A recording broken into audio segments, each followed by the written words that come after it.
should have a Leadership Essentials 2019 calendar. We just want you to know about this because we know reality, and asking for you to come to 3 weeks in a row can sometimes be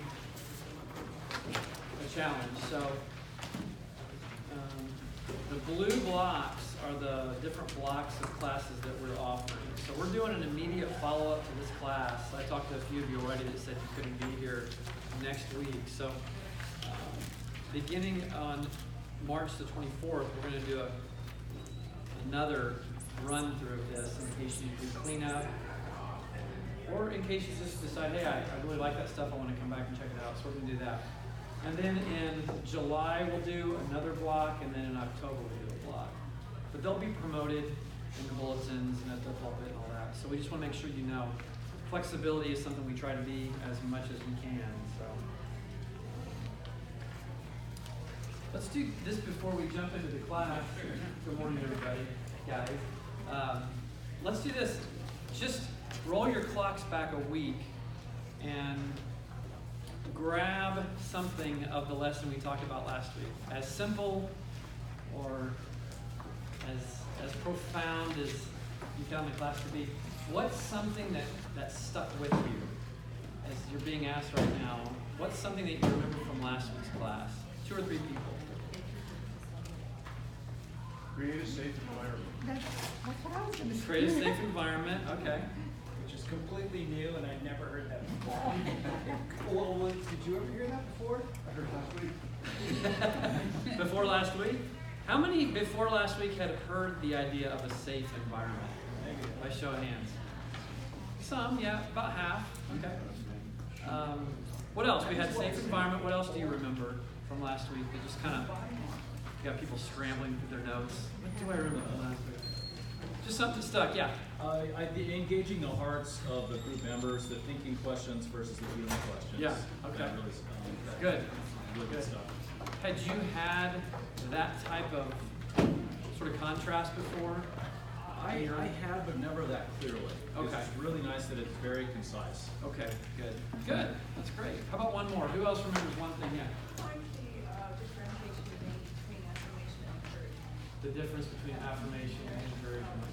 Okay. Good. Good. If I remember, I think that was the extra credit I offered you guys. That's actually not in my notes, but I'd read something that week about that. So, well, good. Well, I hope this week, as we turn the page and start talking more about leadership, that you also walk away today with a lot of connections between community and how you can then create that community. But the 3 things we're going for, I want to do that before we dive into the lesson material. Who remembers the 3 things? I know you probably wrote it down, but I'd love to hear. We already got one, the safe environment, but there were 2 more pieces. Yeah. Helping people connect relationally and focusing on biblical truth. Yeah, those 3 things will also be dealt with this morning as well as next week, because those are if there's pillars or cornerstones or pick your metaphor, the most important pieces. That's it: safety, relationship, and biblical truth. So let's do this. We are on lesson number 2, and I want to pray before we start. Just a second here. Did you say safety, relationship, and biblical truth? Safety, relationship, and biblical truth. Yeah.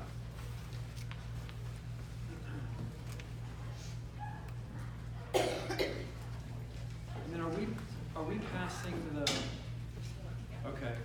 Just in case we're still having challenges with our technology here, so we're just going to go ahead and pass around in a few minutes the clipboard again. Just if you're new, like put name, phone number, email. But if you were here last week, just put your name, and that allows us to let you know when the next training's coming up or other events that we're going to be doing like this. So let me pray, and then we'll jump into leadership basics. God, thanks again for this morning. Thank you that we have a place to come, not just to find you, to come into relationship with you, but God, you designed your church to be a growing family. And So in this lesson today, I pray that our hearts and our minds would begin to attune to what's your definition of leadership and how we can both grow ourselves, but at the same time help others grow. So may your Holy Spirit illuminate, guide, and direct us this morning. In Jesus' name, amen. So you guys see that at the top, that box, what is leadership? And the box is just for kind of to you to put some different ideas down. I'd like to hear verbally, I'd like to have some back and forth, what you think leadership is. It could be a word, it could be a sentence, and I'd like to hear what you guys think. I'll put some ideas here on the board.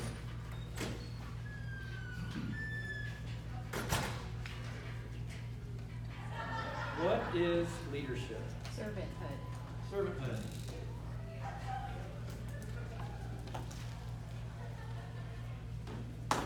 Okay. Guiding others. Guiding others, yeah. Good. Influence. Visionary. Visionary. Okay. What else?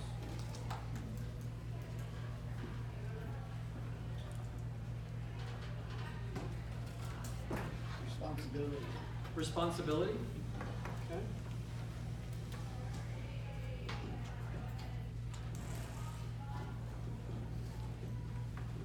A couple more. Coaching. Coaching? Yeah. Coaching. Okay. Caring. Caring.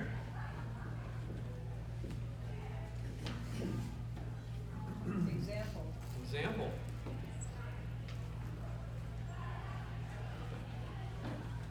So we've got servant, guiding, influence, visionary, responsibility or responsible, coaching, caring, example. One of the challenges we have in leadership is leadership's kind of a broad word, right? How do we make sure that as leaders of people who voluntarily come to whatever it is, unless they're your kids, and then maybe as they get older they can volunteer, but how do you create that safe environment as a leader? And how do you promote relational connection as a leader so that that environment is ready for people to accept and engage with biblical truth? The word we use here at Shadow Mountain is this word influence. So let's further define it then. What is influence? How does that work? How do you know it's happening? You could even tell a story. When have you been influenced? But I want to sort of dig into this word influence.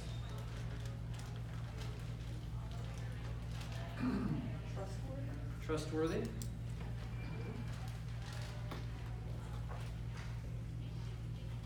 Trustworthy.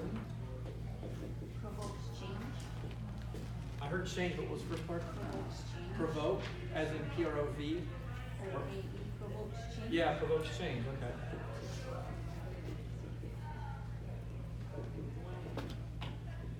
Okay, what else? That uses their influence or has influence already? Well, right now we're just kind of looking at it. What we're trying to figure out are what are some of the clues that influence is happening either to us or that we're able to exercise influence with others. Yeah. You got an idea? Those gears turning? No, I'm just, Yeah. just learning. Yeah. Well, I would think, I don't know if it's right for the topic, but transparency, if they come across as being transparent and believable and Yeah. engaging, I think it will encourage. I heard transparent, believable. What was the last one? Well, I think I said engage, but I mean, if they see that you're being honest and you're putting yourself out there and Yeah. you're being candid about yourself, Yeah. you're being transparent, Yeah. right? So that kind of relaxes everyone around you, really. Yeah, and that would promote safety, right? If you're just kind of being you and Yep. maybe not carrying too much. Authentic. Were you gonna say the same thing? You guys got like a brain connection there. Authentic. Diego, I saw you back there. I'm not ignoring you. Patient. Patient. Okay. Does it carry the connotation of experience? Could be, yeah. Yeah, you have something in the way of experience to share or to lead by. I mean, if you think about it, I'm really butchering this word, there we go. Just by coming to this class, wherever you kind of show up as a leader, whether it's at home or work, at school, here, at the church and ministry or small groups, one of the things you have that they don't is you have an experience of this, talking about it, learning about it. You bring specialized knowledge to the table that they might not even be aware of. So, one or two more. You had asked the question on influence, how do you know it's happening? Yeah. Because it provokes change, and also I think you're receiving feedback, whether it's positive or negative. Okay. There is an influence that's happening. Okay. I would put with feedback, you might even be getting feedback in clues. Meaning, it may not be verbal feedback, but you may be observing feedback. Yeah. One, two. We'll do two more and then we'll be done. Well, here's my scary thought. I was a part of Joyce Tefler's small group. Oh no, that's for terrifying. years. I would never want to be. Her influence made me want to be like her. Oh wow. Yeah, and that's a scary thought. That's scary? Well, I mean, I want She's to be a- like her, but if I'm going to be a leader, does that mean I have to try to influence someone to be like me? Oh, okay. You know, it's kind of, you know. Well, but you actually touched on something, like maybe, I'm going to say duplicate or replicate, maybe. Because, if we had Joyce here, I don't know what she would say to that. She might be like, oh, I'm so honored, I'm so blessed. But she also might say, that wasn't my intention. Right. That wasn't my focus. Right. So many times, if we're leading and influencing, something about us spills over on other people. And I think that's who said feedback first? I heard, yeah, feedback. It can be both good and bad. Yeah. Poor leadership or bad leadership can spill over. Good leadership can spill over. So, but to your point, yeah, sometimes we spend time with somebody who has such positive influence over our lives that then we treat our own role as a leader with a little bit of fear and trepidation, like I don't want to mess this up, I don't want to break whatever's working, that kind of thing. So this idea of leadership, influence, I want to give you guys, I think I've got a definition here, don't I? Here it is. One thing you know about influence is people follow willingly. Typically, right? People follow willingly. There's something about what you're doing that people kind of want to be around it, if you're doing it in more of that positive space. But influence is just one of those things where you are living in such a way that people have things that they can take away from you. And you're not promoting a false representation of yourself. That's kind of an influence piece, right? That's what we're kind of going for. But I'm going to give you a little bit more of a fleshing out of that, because that can be challenging. I think we probably come into a class like this with preconceived understandings of leadership. And if you look around sort of the leadership landscape in our culture, leaders, there are clues that we see sort of what makes a leader. So like one thing is, if you're a leader, you should have written a book. That's one of the things I've noticed. It seems like that's what you hear or see. Steve Jobs wrote a book, Bill Gates wrote a book, and the guy who started Starbucks, he's written 2 or 3 books, and Jeremiah's written 30 books. And so you start to think, oh, well, if I'm not producing something packageable, maybe I'm not a leader. Some people would say, well, I need to be maybe paid for my leadership. That might be something that people think through. I need to be a paid leader. So what I want to do is I want to break down some of maybe your own preconceived notions by defining leadership and how influence works in these next levels. It says the levels of leadership. There's a first level, and it's this: leadership through position. Leadership through position. People follow because they have to. people follow because they have to. When have you either been a positional leader, or when have you served or been under the authority of a positional leader? Oh, just over there at the corner is fine. Thank you, though. Appreciate that. Did anybody not get the clipboard? Okay. We still need it? Okay. What? I'm plugged in here, so I'm trying to, I keep unplugging it. So think through maybe a job, school class, think through some of the different things you've got. Tell me a story about, now that you're having that definition, that positional leadership, when have you had that experience? Yeah. So 20 years in the Navy. 20 years in the Navy. You have lots of leaders, both good and bad. Some are horrendously horrible, Mhm. alcoholic fools, Mhm. and others are better. Yeah. And it's fun to watch. And chain of command stays, doesn't it? Yeah, it- Whether they should be leading or not, chain of command stays. That's true. So- Well, that's not necessarily. I mean, if you're incompetent enough, Yeah. you eventually get removed. Yeah. Yeah. But you really have to be really incompetent. Really, really incompetent. Yeah. I can say almost the exact same story as it relates to collegiate athletics. I've been in collegiate athletics for about 30 years. And, Okay. very much top-down command and control. Okay. And to your point, the fools eventually get weeded out. It usually Yeah. takes 3 or 4 years. Yeah. But you gotta wait it out sometimes. Yeah.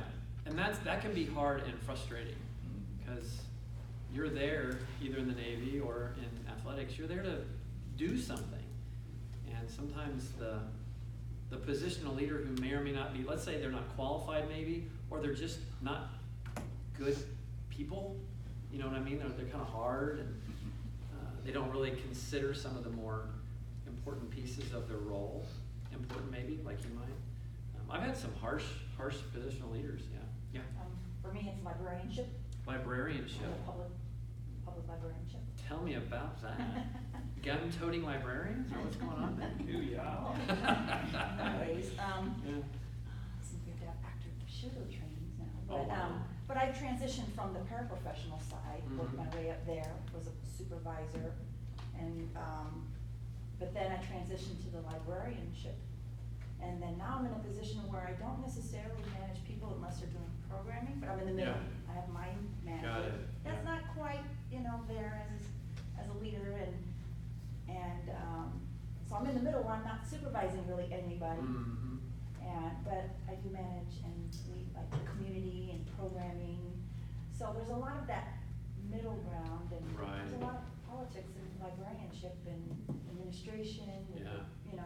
and the dichotomy of the paraprofessional who doesn't have the degree, and then librarianship where they're trying to meld the two, and there's a lot of paraprofessionals that are doing the work of librarianship because of the smaller Yeah. branches that Yeah. don't have a librarian there. So it's a lot to process and take in, but there's good, I was thinking communication is a good one. Oh, yeah. So that's what it is. Yeah. Let's do one more, and then we'll start to define it a little bit more specifically. Go ahead. Husbands are positional leaders. Interesting, yeah. How many wives would agree with that? Yeah, no, there is, and I want to define that biblically. There's a role that a husband and a wife both have. And yeah, there are times where I've seen husbands use that role not well. And at the same time, I've seen wives use that role not well too. But to your point, there can be a positional piece. Well, let me give you some more finer points to this so we have a really good understanding. One, if you're under somebody who's in a position over you, and that's their only piece that they have as leadership for you. We're not going to talk too much about influence yet, but all they do is that they're your boss, they're in charge, and then you have something you have to do in the way of accountability to them. You will only do exactly what they say as long as you have to. There's an end point. So think about clocking in and clocking out of a job. There's a point where their position ends. They're no longer your boss for that day or that shift. If you were working for somebody that was in position over you, but they weren't super motivating. They weren't really safe people. If they're not there, you're probably going to back off a little bit in how hard you're working. Maybe, maybe not. But the idea is you don't necessarily want to do what they're asking if they're only in position over you and they may or may not be good at their job. So the idea here is there's an end point to positional leadership. There is a point where it ends. Either the guy in the Navy shows himself long enough that he gets booted, or you get tired of working for that person and you step away from that position of peace. So no one has to stay. Now, I don't want to throw positional leadership kind of under the bus because we need it. Think about first responders, whatever that might be, military, paramilitary, police. We need them, and there is a positional piece in place so that it works right when you need it. If you're on an airplane and you're flying and somebody begins to choke and their face starts to turn blue and the cry goes out. Nowadays, I think, is there a medical professional on the plane? It used to be doctor, but and if a doctor shows up and he grabs you and says, "I need you to do something for me now," you're not going to get into a big discussion about that. Somebody clearly needs help. You don't have the specialized skill and knowledge. You're going to do what he says, or she. And that's a positional piece. So there's a place for positional leadership. Many organizations rely on positional leadership so that company doesn't fall into chaos. But the point is there's an end point to that. It's not designed to be 24 hours a day, 7 days a week. So that's leadership through position. People follow because they have to. There's a secondary kind of leadership, and that's leadership through relationship. Leadership through relationship. People follow because they want to. Want to.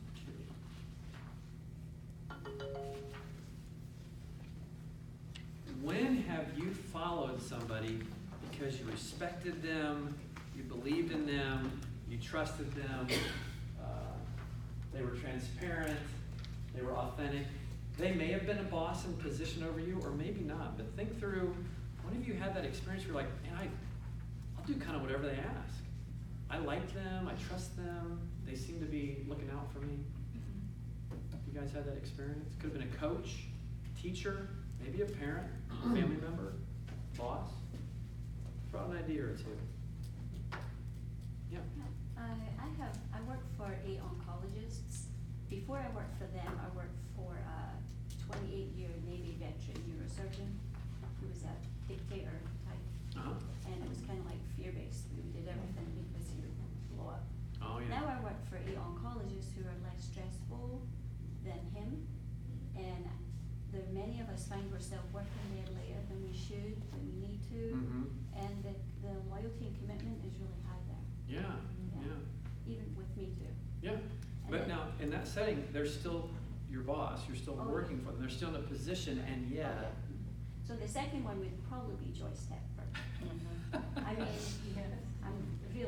her persistence Yeah. has made a huge change in my life. I'm gonna have to get a little. Persistence. Yeah. She's very persistent. Hashtag be like Joyce, right? Yes. That'll be our. I'm gonna give you all little what are those tongue depressors with a picture of Joyce and cut out eyes and just start walking around. Wouldn't that be fun? And hand out a timer. And hand out a timer, Yeah. sign up for her timers, yeah. What else? Yeah.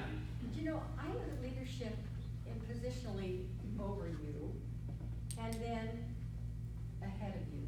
Okay. So that the person over you is, you know, you have to obey Yeah. because you have to.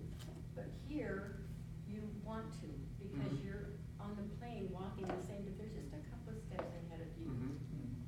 Yeah, did we say guide? Yeah, guiding. I think what you're describing is a guide. Somebody who has a little bit more understanding, experience, knowledge, but they have these other pieces in place too. Yeah. Counselor. Counselor. Yeah. Yeah. Here and then here. When I was, I'm a registered nurse, but when I was a brand new nurse, I worked on the floor and, you know, the nurses were supportive, but the woman who was the administrative assistant, kind of, she answered the phones and did everything. She was just the natural leader of the floor. She had some common presence of, she didn't have any, she had a lot of knowledge, but she didn't have any of the knowledge that would have made me feel comfortable to go run to her to say, like, I need help. But she had this presence, and so it made all of us kind of work together, so it was just a presence. And she was in absolutely no position of authority, but she was the authority. You know? Interesting. Yeah. Yeah. I was gonna say, I've been an athlete most of my life, and about half of my sports coaches, I would trust in, pretty much, was it a relationship, relational leadership there? And then, certainly as a fairly new member of Shadow Mountain, I'm looking at Dr. David Jeremiah as one of the great examples of relational leadership. Yeah. I saw a hand over here, yeah. I've been in the Middle East for 23 years working, and we have a small church over there. And most leaders out there are pastors and bivocational pastors. I'm one of the, I've experienced bivocational pastoring of our church. And most people who come to visit us from Canada, from States, and from other parts of the Middle East, they come to coach us and mentor us as a bivocational pastor. So whatever they teach us or coach us or influence us is biblical based, and of course lot of visions how to move out the mission of the church in the Middle East. So that's how things are being done when I was there and up to now. Good. So I think we're getting this. There is some similarities between the two, but then there's some differences. And they can walk together or they can walk separate. The thing I want to promote to you all this morning is you can be an influential leader without being a positional leader. Those aren't required. But if you're not that relational leader, you'll only get to be a positional leader. And there's severe limitations to a positional leader. And so just understanding that about yourself and about the limitations of the positional leadership is really key. Because what we're not asking you to be, we're not asking you to be positional leaders. People may come to you and look at you if you're, say, leading a ministry or a small group. They may come to you and initially they may kind of hold you in that position because we kind of live in that kind of society, right? Where if somebody's the leader, oh, well, I guess you're the boss.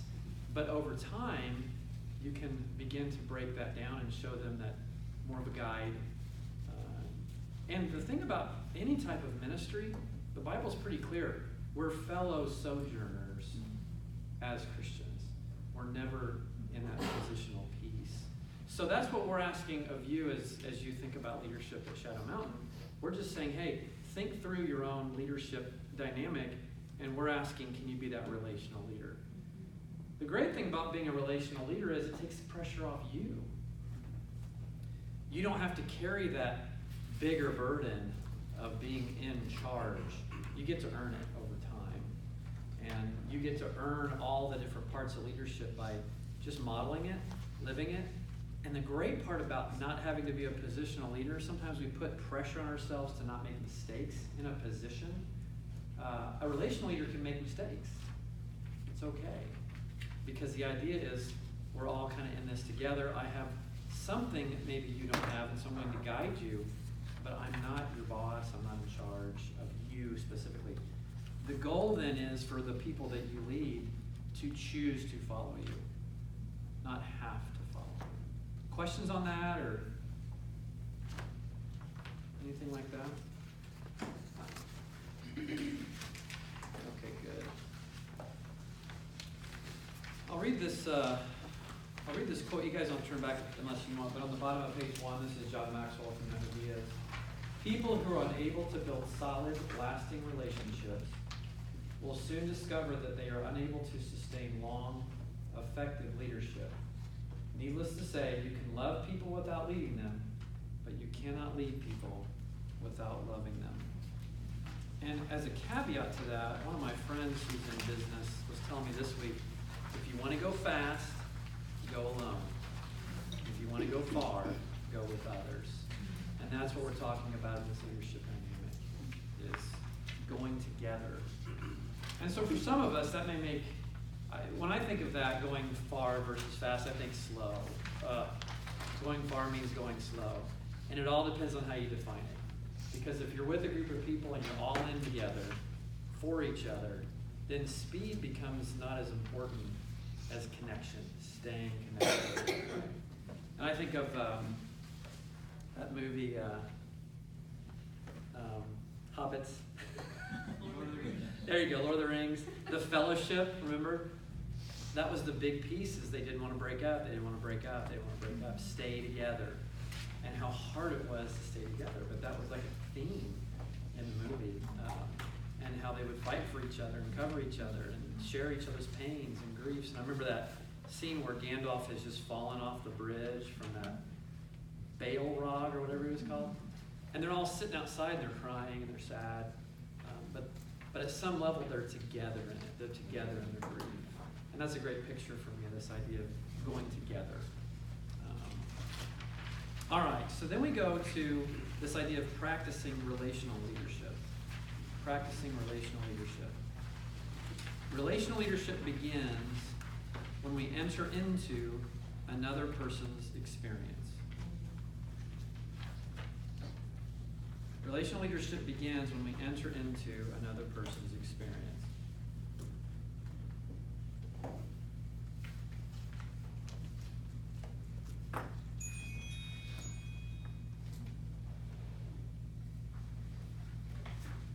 So I want to define that. Does anybody think of a word when I put that definition down there? Relational leadership begins when we enter into another person's experience. Empathy. Empathy, and what was? Investing. Investing, yeah. Transparency. Transparency. So we're starting to see some themes here. The word I want to focus on right now is empathy.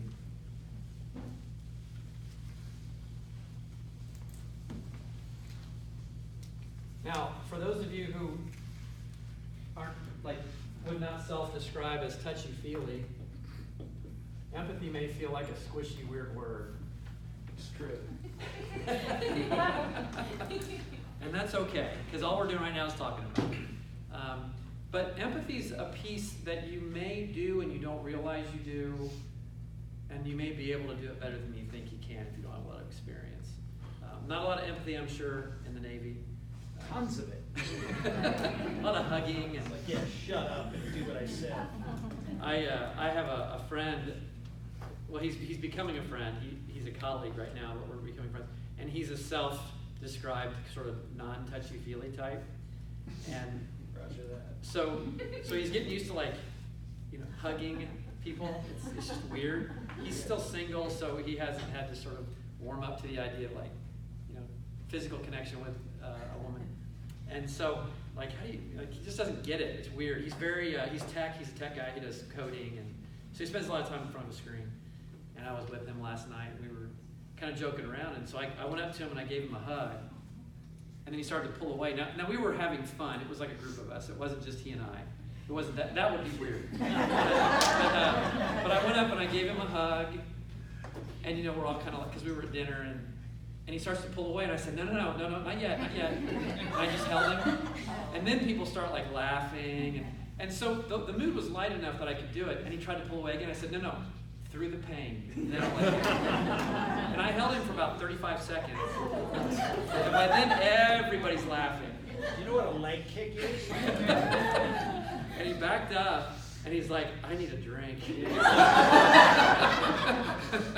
Because it was so, yeah. He was really, now the point is, he's been warming up to that. He didn't know that I was going to do that, but he's been talking about I'm getting this hugging thing, I'm figuring it out. And I was thinking in the back of my little evil brain, how long can you really hug somebody? It's kind of a dangerous thing to do. It's a very dangerous thing to do, yeah. But it's a vulnerable, disarming experience, right? Now I won't see him again for a few months, so he'll be able to decompress off of me. But this idea of empathy is that idea of getting that close to somebody emotionally, allowing it. And it's done in stages. You don't do it all at once. You never do empathy 100%. You do 10%, and then maybe the next week you go a little farther, maybe add 5%, the next week maybe another 5%. Some days it might be big. You might be 20 or 25% empathy at that point. But what we're doing is we're just getting into somebody else's story. And my guess is that might connect better, getting into somebody else's story. Let me give you an example of what that looks like. Has anybody seen a really good movie to them, like you enjoyed the movie, and you had an emotional experience in that movie? You laughed, you cried, you got angry, you began to have some emotional experiences. That is empathy. It's manipulated. It's not real, because that's not a real story typically. Or maybe you've seen like a documentary and you had a connection. And to the military piece, I've had emotional connections with some of the military films I've seen.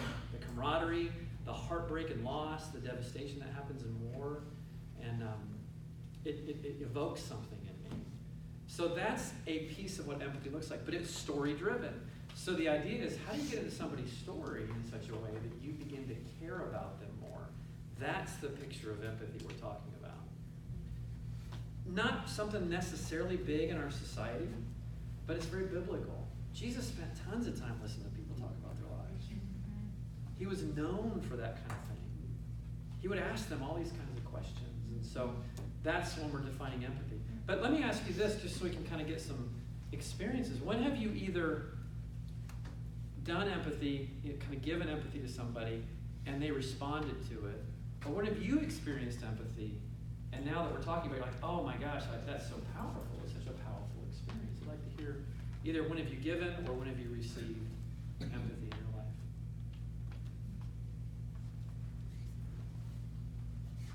life? Okay. Donna's a life coach, Uh-huh. and I spent 3 hours with her the other day. And Okay. I think that was from her total empathy Mm. to listen to my life story. And Yeah. yeah. Yeah. So there's something in there that you felt something. Is that what you're describing? Maybe you felt heard, or you felt cared for. All of that. Okay. Yeah. Okay. Probably everything that empathy could describe. Mm-hmm.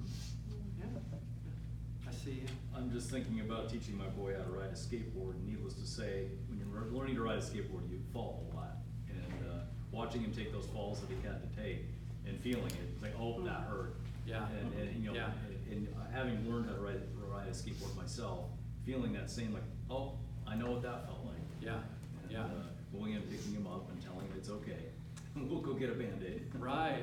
But you're feeling something of his Yeah. experience. Yeah. What else? What other ways have you either extended or received empathy? Yeah.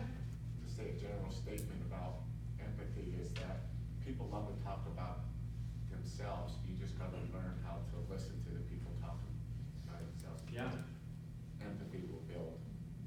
Two ears and one mouth. Listen Yeah, twice as that much. equation, right? Yeah. Yeah. But one more, yeah. When I've had experienced it, it was somebody who tried to take what I was giving them, like trying to lay my life out, and they would basically try to give it back to me, correlating it with something physical, like, oh, so I'm picturing that this is how you're feeling, and then Okay. and they ask me, is this accurate? They try to help you to get to a point where it's like exactly what I am feeling, but I feel like, oh, it's out, you know? Yeah. Yeah. Now, that brings up an interesting point. They gave you feedback for accuracy. They were checking in. What you're describing, this is what I think I'm understanding about what you're describing. Is that right? Is that correct? Is that accurate? Okay. And we'll deal a little bit more with that, but that's important. And as you guys are thinking through empathy, you can think in terms of that word accuracy. Because a big piece of being heard is being understood. That somebody understands what's going on. Now let me just take a quick caveat and let me make a statement here. I'm not asking you at any level, in any ministry or way, shape, or form to be a counselor or a therapist. That's not it at all. So if any of you are like, oh wow, we're getting into some kind of crazy stuff here. No, it's not that at all. It's just, we want you to have the skills necessary to lead well. And this is one of the skills that works amazingly well. If you've ever felt heard, understood, that immediately creates some kind of a bond, and that's influence at work. Because you're building a bridge between somebody else and yourself, and they now trust you at a higher level, and you've earned the right to speak into their life. That's what empathy can do. but you don't have control over how much they're going to let you in. And you don't necessarily need to have all the skills of empathy. It's just think about what they're saying and begin to figure out, can I connect at any level with what they're saying? I had the funniest conversation with a guy last 2 weeks ago. He's a little bit of a very kind of formal personality, very successful businessman, and we needed to get together and have a conversation. But when he sat down, you could tell his body language told me, you're not getting in. That was what he was saying to me. But I needed to have a conversation with him. I needed to find out some information and make sure I had some accurate conversation with him. And I just did this. I just did empathy. And I just asked him a question. And at first he was just giving me just the facts about his life. I'd be like, oh, this and that. And if I could find any connection with what he was saying to me, I'd say, oh, that sounds like one time I did. And that was hard for me. I'd begin to bring in challenge or victory or whatever. By the end of our time together, it was like 50 minutes, he didn't want me to go. And I went to him for an uncomfortable conversation. And I was expecting him to sort of be like, well, I gotta go, I'm done, and walk out. And at the end, we walked out together. And in fact, he walked me to my car, and I didn't want him to, because my car was dirty. And I hadn't watched it in a long time. And yet we even got to my car, and I'm standing facing my car, and he's talking, and he's animated, he's relaxed, and all I notice is right to the left, my car is so dirty, but I'm still trying to attune and empathize with him. But it's just a powerful tool. It makes people feel extremely safe. And it was a great conversation. I thought it was going to be a very challenging one, but it turned into a great conversation because I listened, and I connected that bridge of relationship with him. So let me give you the working definition we have it here. Excuse me. Oh, I'm sorry. Yeah. Would I be correct in saying that the opposite of empathy is judgmental? Right. Mm-hmm. It could be, yeah. And empathy is different than sympathy, even, yeah. I think the difference between empathy or the opposite would be sort of a disconnectedness. Like, empathy would be your turn towards somebody. And the opposite would be disconnected, just, I don't really even care, I'm indifferent to you. Yeah, that would probably be the opposite of empathy. Because judgmentalism may or may not happen, but I just don't even care. Yeah. I'm not interested. But let's stop on the sympathy piece. You made me think about that. Empathy is different than sympathy. Who knows or has a guess on the difference between the two words? Well, I guess empathy is feeling along with, and sympathy is feeling sorry for. Exactly, yeah. Sympathy, you're still disconnected. You're watching. It's like watching television, watching that movie, right? But in empathy, there's a connection there. So, and then in a word, this is empathy. Did you just get that fill in? I want to make sure I didn't jump ahead. On your worksheet, in a word, this is empathy. That's the word we're using. Now here's the good news for those of you who are like, whoa, I don't know if I like this or not. You can actually fake it. You can fake empathy. And I don't mean fake like in a manipulative way, but in a, I'm learning how to do this way. I'm not as good at empathy as I thought I was. And there's a lot of clues that you can sort of leave a person, let them know that you're doing your best to stay in touch. I had a conversation with my wife a couple years back, and she's talking about her day and how hard it was, and it was a lot of things that I just could not relate to. I couldn't get a connection because it was very her experience. It was very singular. But I kept doing things like, wow, that sounds hard. Now that wasn't rising from a place of emotion, but I did care. I do love her, and I wanted her to know that I was as with her as I could be. And I'd say things like, tell me more, those kind of things. And at the end, she said, thank you so much for listening. You understand me. No. And she knows I'm telling you this story, but I didn't. But I did the best I could. And at that time, that was enough for her. So sometimes you just kind of pay attention and you give as best feedback as you can, and that works too. But we're going to talk through how you do this, I think, this week. Yes, it is. All right. So here's the working definition in the gray box there.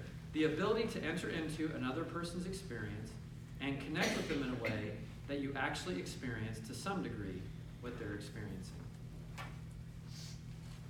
So that's empathy. That's the first kind of practicing relational leadership piece I want to make sure we talk about.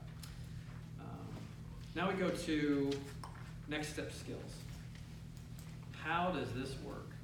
The first thing is if you're not a natural feeler, because we have typically thinkers or feelers in life, and over time you can become blended, but we're always going to default one way or the other.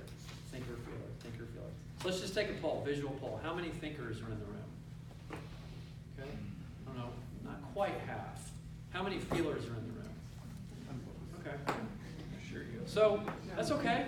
They're both equal, and the beauty of it is God wants both of those things to actually work together in each of us. And this may be a part of learning how to kind of put those things together. But this idea of focusing on your ability to feel, the reason I say that is because by and large, we're all very good thinkers. Even if we're natural feelers, we've been taught in culture and society to be thinkers first. People ask you, what do you think?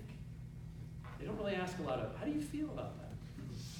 What do you think about that? How do you feel? And that was that thing last week with the list and the different ways of asking the questions.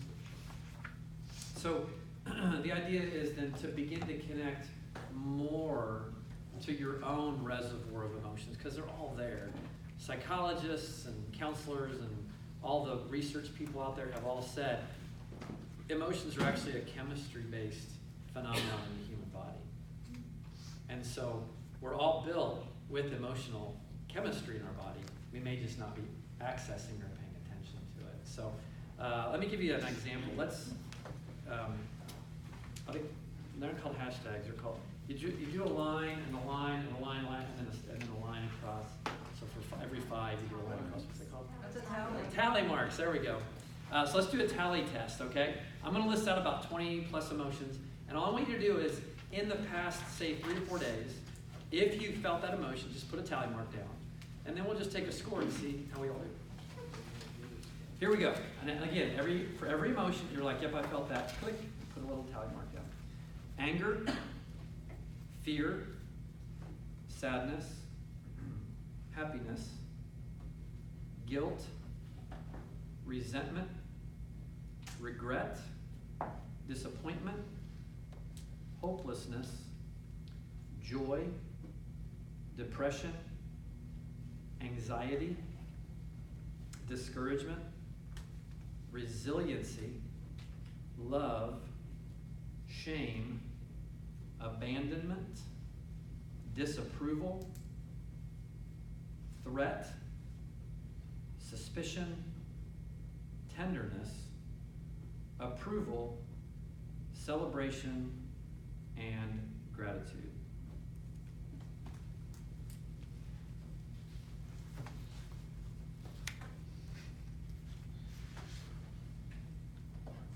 All right, so there's no value here. There's no judgment here. There's no right or wrong score. But just out of curiosity, 5 or less? Any 5 or lessers? Got one? Okay. Now, do you describe yourself as a thinker or a feeler? I think I'm a feeler, but I don't look at my emotions. Okay. All right, so 5 or less there. How about 10 or less? Put them up proud. Come on now. Everybody's like, ooh. Okay, how about 20 or less? Okay. And then, did anybody have, I don't know how many we had here. What All was of the them. big, you had all of them? Yeah. All of them? Okay. Said 23. All of them? All of them? Yeah? Like, what a mess.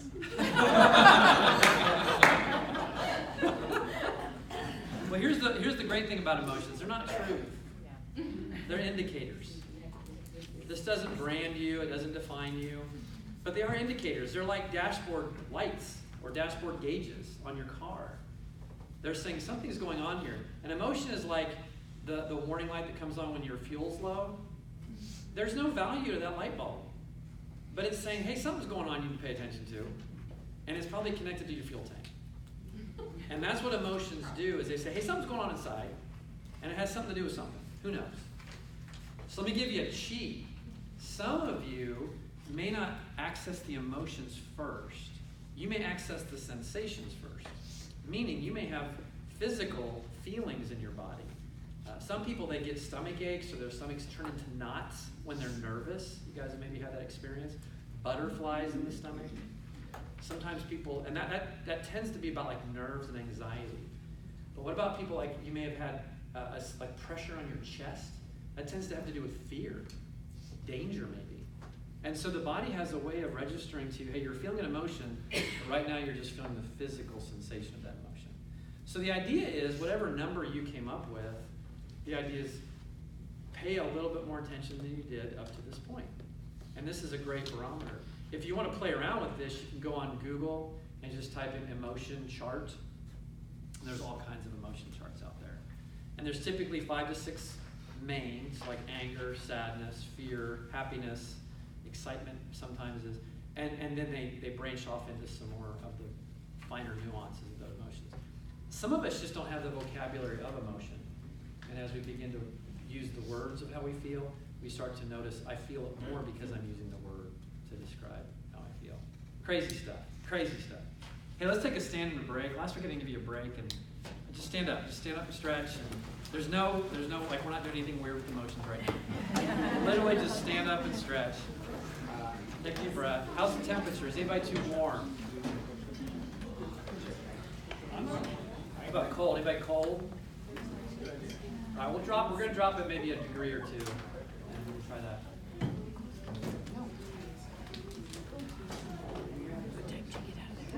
And as you're kind of stretching and maybe taking some deep breaths, because that's a real thing.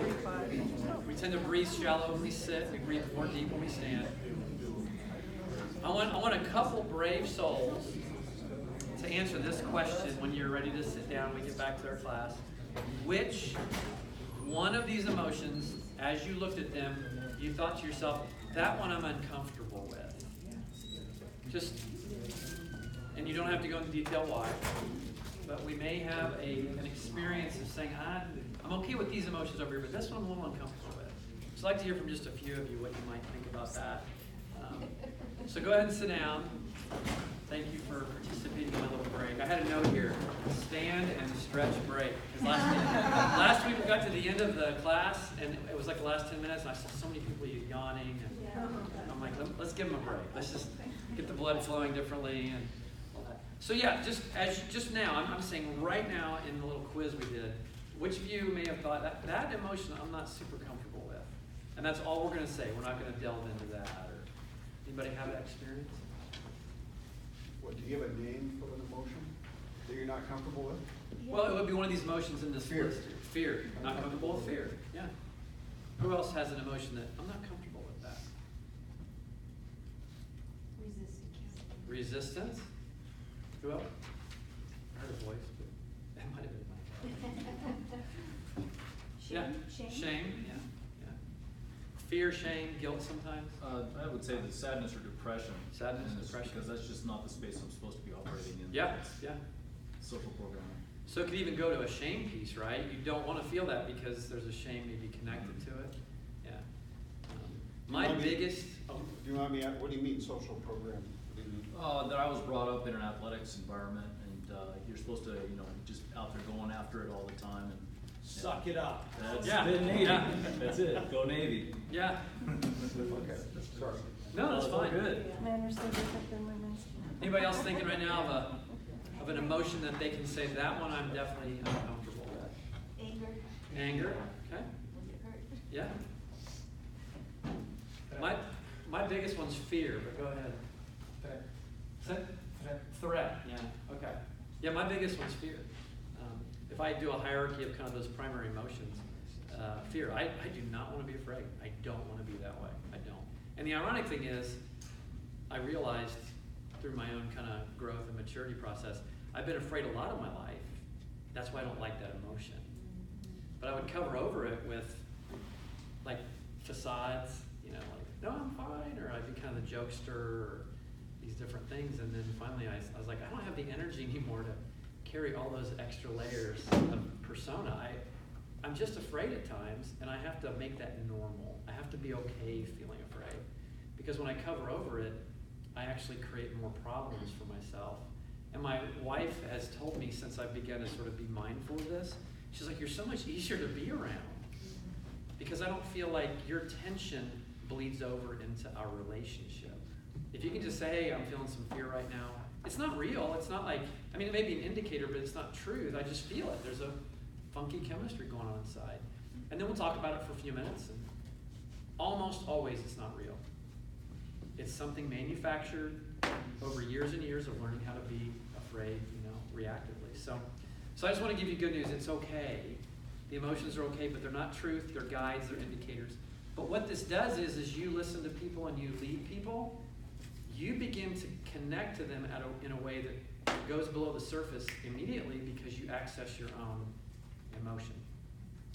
Kind of a cool thing they found in science. Has anybody here heard of mirror neurons? Mirror, like you look in a mirror and you see your reflection. Mirror neurons. Mirror neuron? Neurons. They're the little parts of your brain that fire off and run around your brain. Anybody heard of mirror neurons? Yeah. That's because I'm so smart.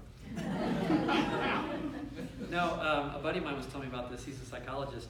He said they've proven now that at the emotional level, if you feel an emotion that somebody else is feeling, that's the beginning of connection, like relational connection. So somebody's telling their story and you feel that emotion and you begin to connect on that emotion, your body actually begins to feel like, oh, they're just like me. I can now relax around this person. They're safe. Isn't that crazy? Weird stuff. And yet, if you look in the scriptures, especially in the Gospels, Jesus would do this.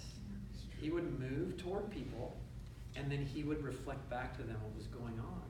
I mean, think about when Mary and Martha came, right? Lazarus is dead.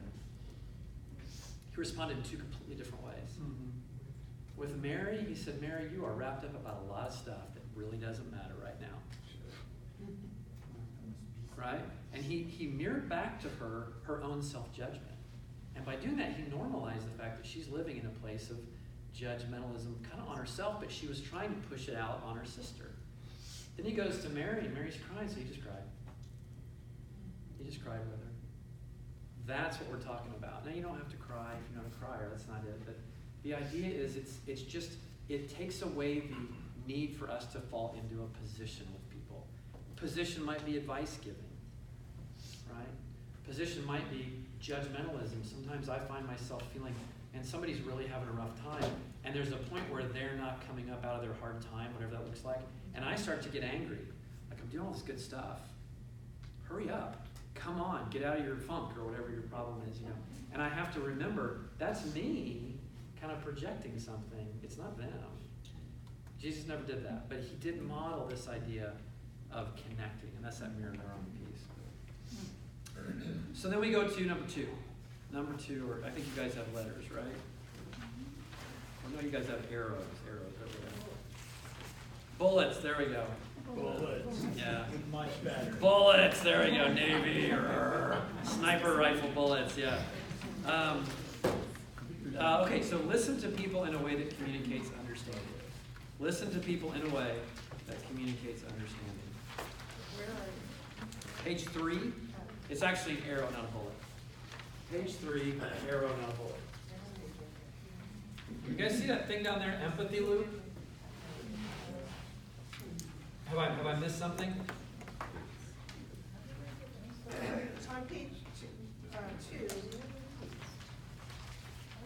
it says focus your ability To feel. to feel. Yeah, sorry about that. I may have missed that. Yeah, focus on your ability to feel.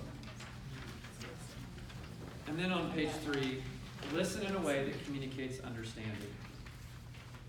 And in that box, you see that box that says empathy loop? In that box, sort of draw a thing like this. This, I said earlier you can kind of fake it. You can fake empathy. This is not necessarily faking, but it's you getting accurate. Somebody said accurate, how to be accurate in listening. And so the empathy loop is a way for you to say, okay, I have a structure now. Now I can communicate empathy because I know how this works. I know how to sort of dissect the person and how they're feeling right now and do it in a way that makes them feel safe. So the empathy loop starts like this. At the top, and these are all little sentences. At the top, it's going to be they talk, whoever they are, a person. Husband, wife, son, daughter, somebody in ministry, but they talk. Friend, they talk, and you just listen to them talk. But while they're listening, You're saying, okay, I think I get what they're saying. I think I do. And then you go to the second one and you experience them.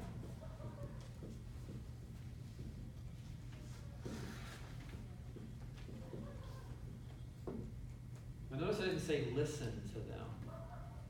Listening is facts. Experience is, that's that emotional piece. You may be taking facts and connecting them to emotions. For instance, a fact of somebody's life might be, I got divorced. And you may be thinking, oh, they got divorced. The non-emotion, non-empathy way of going is just, that's a fact, okay, move on. But you might, if you're trying to empathize, say, but you got divorced. That couldn't have been easy. That's the beginning of empathy. That's you saying, I'm experiencing them. And you just begin to just nudge a little bit, invite them into a conversation different than the facts. The next one is, this is kind of a long one. You share what you have heard and experienced about them. I'm going to say that a few times rather than write it. You share what you have heard and experienced about them. One more time. You share what you have heard and experienced about them. So that's when you might stop and say, wow, you said you got divorced. When I think of divorce, I think of a lot of pain. Maybe shame, maybe fear. And then that's that accuracy piece. You're trying to figure out, well, which part of their divorce are they keying in on? Shame, divorce is hard. I don't care how amicable the divorce is, it's hard. You take a vow and then that ends, that's hard. That's a season of pain at some level. So then they come back and they experience your understanding.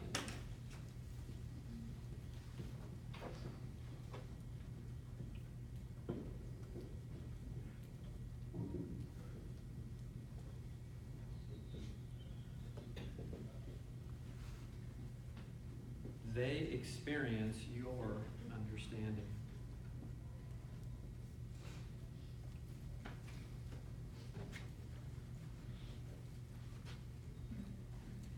Who's had this experience of receiving this type of thing? Anybody here? Yeah. And do you have a connection with that conversation, or you may not want to share it, I don't want to probe, but can you give us some clues as to how you knew this was happening now that you look back? And no, behind. Oh, me? No, right there. Me? Yeah. Oh, I started counseling with a Christian counselor in 2001, and he is still my counselor today, Wow. with exception of a few years off and on. But yeah, that is what happened, and then the growth just takes place. Okay. Yeah. The maturing, the growth. Yeah. Yeah. Yeah. Anybody else have a? I do. Yeah. So I was in a group last quarter, and Dawn was in the group, and I was pretty stuck for years because of a divorce. I've been married for a really long time, and there was a lot of shame because that wasn't supposed to happen after all those years. And just being in her group,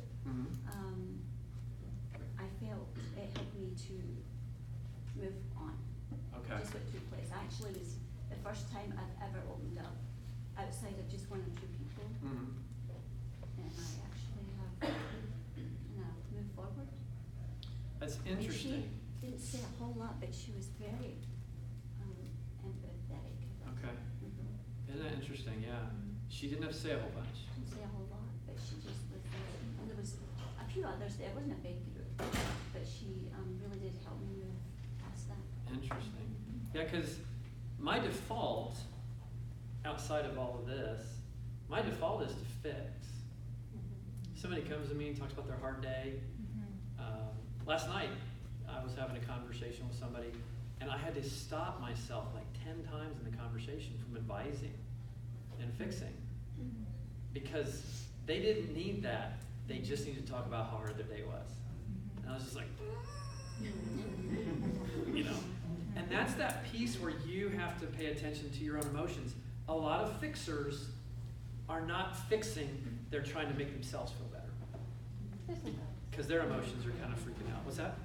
No, Oh. you don't want me to say. Have you ever had a time in this kind of a loop personally, where you just had to stop at experiencing them because you couldn't relate to divorce, but you wanted to? Yeah. So you went out and got some information or thought about it, and came back many weeks later or months later into their life and said, I was thinking about what you were saying. Yeah, that happens. It's very normal. And I don't want you guys to think this is a one hit. Like, this doesn't happen all at once. Generally, this happens over many, many, many, many conversations. The conversation continues. I mean, for those of you who are married, think about in marriage. Conversations start and stop all the time in marriage. And I get it wrong so much more often than I get it right. But then we come back and try it again. I didn't used to do it that way. I used to do it like, well, here's the problem. And here's the solution. And then she would get all frustrated, and I'd be like, what is her problem? I do not get this. Oh, come to find out, I felt uncomfortable with her emotions. Either she felt afraid, or she felt shame. And as we talk more about it, I realized she's doing fine. She's actually doing the healthy thing. She's talking about her life, processing it. I'm not talking about my life, so I'm uncomfortable with her. She's fine talking about her stuff. I'm like, whoa, this is weird.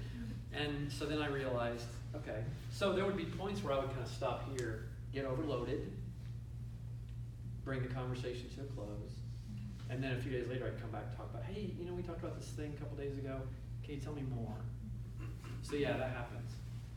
And I didn't necessarily go to research, like you were saying, go to research, because it's the intellectual part. But just knowing that, I've had the experience of saying I did understand, I didn't. And that can be really damaging because you don't understand. Yeah, a lot of times, again, because I've had the luxury of kind of learning all this and trying it all out and teaching it, I now go to a place of just quiet. If I don't have anything to say, I just don't say anything. I'll just keep asking them to keep talking. And to your point, many times they solve their own problem. I'm just a sounding board. I literally don't give counsel or advice. And at the end of the conversation, either they feel better and they can move on with whatever that problem is, or they come up with the solution in the middle of the thing that I would not have thought of. And my fixing would not have fixed the problem in the same way. Yeah. And I have experienced this through one-on-one ministry this last year and a half, and I had a person that the Lord had me in a position of the empathy loop, and it got to a place where this person was not moving on. And it becomes, so actually, I have had the fear in the past of, how do I do this? Empathy versus enabling. And what I found is, the Lord just took me out of that relationship, and He taught me through it. So then, I don't even have to fear that, because the Lord, He's there with me. Yeah. Interesting. Yeah. So this can start to feel a little heavy, I would assume. Yes. To some of us, maybe to all of us, I don't know. The reason we spend some time on this is because we don't spend time on this normally. Yeah. We are a thinking culture. I'm not talking about Shadow Mountain, I'm talking about the United States, kind of our culture. But what's happening is many people's needs aren't being met because we're only working with the brain. And here's the situation, what they show, if I ever bring up psychology stuff, I want you guys to know, it's because I've found it in the Bible, and then I went out and I was like, now how does this work? Is this working? Are people seeing this? Is it proving itself out? And one of the things that they are showing now is, so you have a thought, okay? There's your thought. And you're trying to get to that thought. And you're standing over here, figuratively. But then you have all these emotions. And so you're looking, Paul talks about seeing through a glass darkly. That's not the same thing, but the metaphor works. You're looking at this thought through this haze. That's the emotional piece. And the idea is as you are listened to and empathized with, this haze begins to just open up. And then you actually can get to that thought But most people, all they see is the haze, and so they're thinking inaccurately about what's going on in their lives, the challenges that are before them. And this is the magic that Jesus talked about and God put into community. Just a safe place to talk about your life. That's it. That's what empathy is. It's just a safe place to talk about your life. Yeah. There's kind of a visual that I had once heard is like when somebody's trying to express something to you, stay in the box with them. Like when they say something like, my dad passed away, and you don't say, oh, he's in a better place now. Like you try to like Right. keep them out of the box and Yeah. let them be there Yeah. and feel what they're feeling inside that box. Yeah. Continue to kind of just share in that, wallow in it a little bit. Yeah. Kind of like when Jesus cried with Mary. Right. There's nothing in the Bible that says he said, oh, don't worry about it, I'm going to raise him to, he'll be back. Yeah. He let her grieve first. Yeah, and that goes to kind of a picture of when you have an emotion, and that emotion is all full.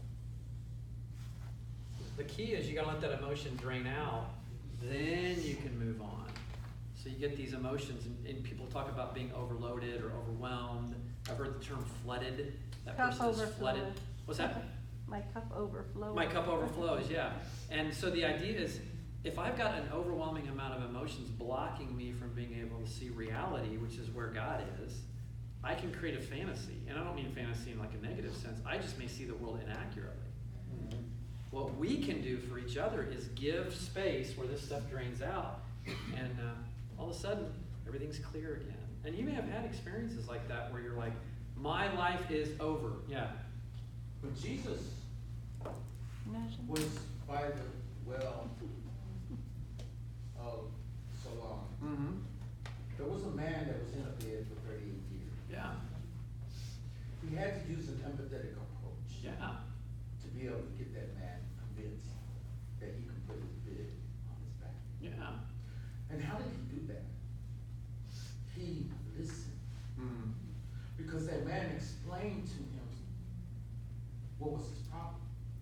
And a lot of times when we're dealing with homelessness and we're dealing with even teammates, on our jobs and stuff, somebody comes and they hit a person or they dart in front of them and their unproductive self comes to work and they start bleeding off everybody else.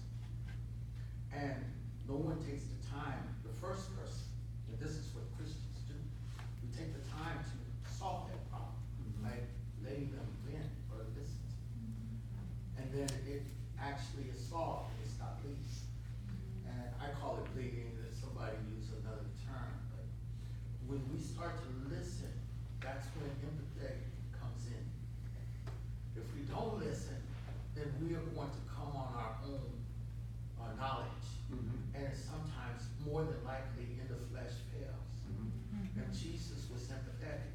Jesus allowed himself to listen, like the woman that was caught in adultery. He heard what they said. And once he heard what they said, then he waited before he gave an answer, so that he could give the right answer to dispel it. Mm. And then in turn, he remained quiet so that the Spirit can do its work on the woman. So he had empathy towards them, and he had empathy towards the woman. Yeah, yeah. So you guys maybe are starting to think differently now about this idea of connection. And we're not going to do this next week. We're done. Just so you know, no more empathy.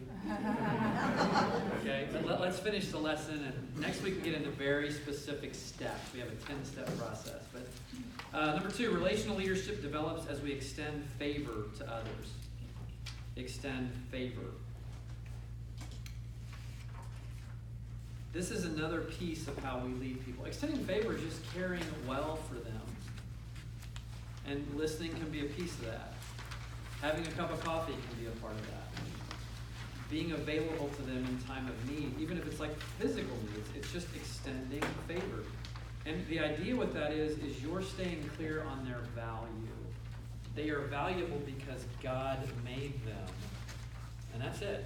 And so you elevate their value by extending favor to them. And this one is actually a pretty common thing at Shadow Mountain. We see a lot of this extension of favor. You see people who, even corporately, remember the earthquake down in Mexico a few years ago, and we sent all that aid. And that's extending favor. And that's why Shadow Mountain has such a great reputation in this city and also in the country, is because we have this extending of favor down. We really know how to do it well.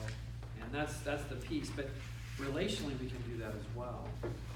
Next is relational leadership matures as we practice vulnerability. Relational leadership matures as we practice vulnerability. We've kind of talked about this a little bit. We talked about vulnerability earlier, but the idea is, as a relational leader, you don't have to be this strong, well put together person. You can talk about your own life too. Because in a community context, whether it's ministry or family, I think you might have said it, but somebody said, I feel safer with somebody who's more authentic, more real. They're not acting like they're all great or putting some kind of a false, front up. And so vulnerability, what I like to call this is, vulnerability is appropriate disclosure over time. Appropriate disclosure over time. So you just begin to let people into your life just as you're inviting them to let you into their life. And it can be small stories. It can be, I had a rough day at work. That would be vulnerability. I said some pretty harsh things to my husband or my wife. I yelled at my son or my daughter last night. Those kind of things. But the idea of vulnerability at a leadership level, because we're talking about leadership, is we call it the strength, trust, balance, that box there. Strength, trust, balance. And for those of you who have a math or maybe physics background or something, if you slide a fulcrum, this is the fulcrum, this little triangle thing. If you slide to one way or the other, what happens? What's that? Makes a ramp. Makes a ramp. What else? Balance, leverage. That's the big piece, right? So the idea is you're always moving your fulcrum back and forth between strength and trust, strength and trust. You're modeling, because as a leader, you got something to do. You need to lead people. But at the same time, there are times where you got to maybe be a little bit more trusting of those people. So you slide it back and forth. This is more of an art than a science. It's more learned over time than taught in a class. But the idea is you're not always the person who knows everything. There are times when you need to bring your own special skill or knowledge to bear. But then there's times when you just need to be a real person. And so we use this idea of a fulcrum. Sometimes you're heavy on the strength side. Sometimes you're heavy on the trust side. And this is developed over time. What does strength look like in that aspect? Skill, like a skill. Like for me right now, I'm very high strength in this class. And I'm kind of trust. I've shared some things with you, like about being afraid and some of the conversations I've had with my wife. That's more of a trust side. But if I were leading a small group, over time, I would start off very strong. And then over time, I'd begin to sort of bring in that aspect of vulnerability, trusting them with parts of my life. But first, you establish that strength. And next week, we'll talk about how that looks. How do you show up strong first, create that dependency of leadership, not a codependency, but just they can depend on you. You have a plan. And then how do you begin to bring in the different parts of yourself appropriate levels of disclosure. Lastly, let me give you guys 4 words and then we'll be done. 4 words. And what I would do is I would put the 4 words, 1, 2, 3, 4, and then I'll kind of define the words. Number 1 is strength. I'll write them up there. Strength, likeness. So we got strength here. And then likeness.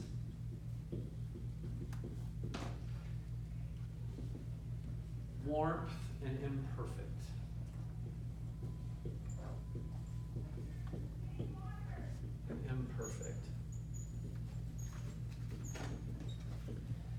want to say about this is they did all these studies in leadership, and the question was, what makes a followable leader?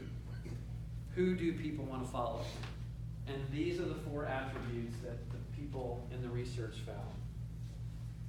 They need a strong leader. The leader needs to have a plan. The leader needs to know what they're doing. That's that guiding piece. The leader has something that the group or an individual doesn't have yet, so they're going to help them. But then they need to be likable. I say likeness, but it's like, I like them. I like hanging out with them. I like talking to them. I like hearing their story, and they listen to my story. And that would be sort of the empathy piece, but it would be more than empathy. But I like them. They're likable. Warmth. The piece about warmth is this, that they start with a positive, kind posture toward people. They don't go critical first. They don't go to a place of sort of negativity or judgmentalism. They just, you know what? I want to give this person as much grace as I can. I want to get to know them. I want to be okay with the fact that they're broken just like I'm broken. But I'm going to assume the best right now. And then as we navigate their lives, I'm going to continue to assume the best, that God's at work in them, God loves them, I can be a part of God's plan in their life. And then next is imperfect. This is the one I love, imperfect.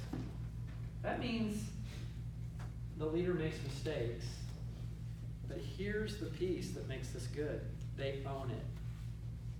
The leader makes mistakes and they own it. They say things like, I'm sorry, I messed up. Maybe they laugh at themselves. Wow, I thought that would work well, it didn't. Have you ever been in a situation where a leader clearly screwed up, everybody knew it, and the leader didn't own it? You ever seen that?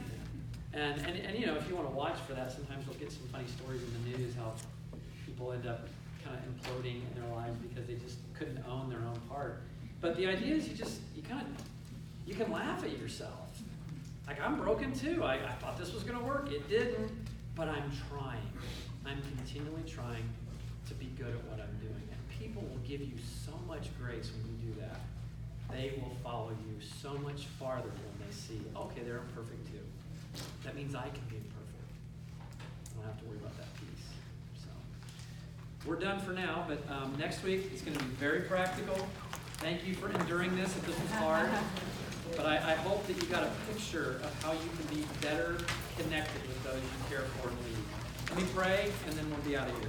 God, thanks again for today. Thank you for these people showing up, giving of their time to explore this with me.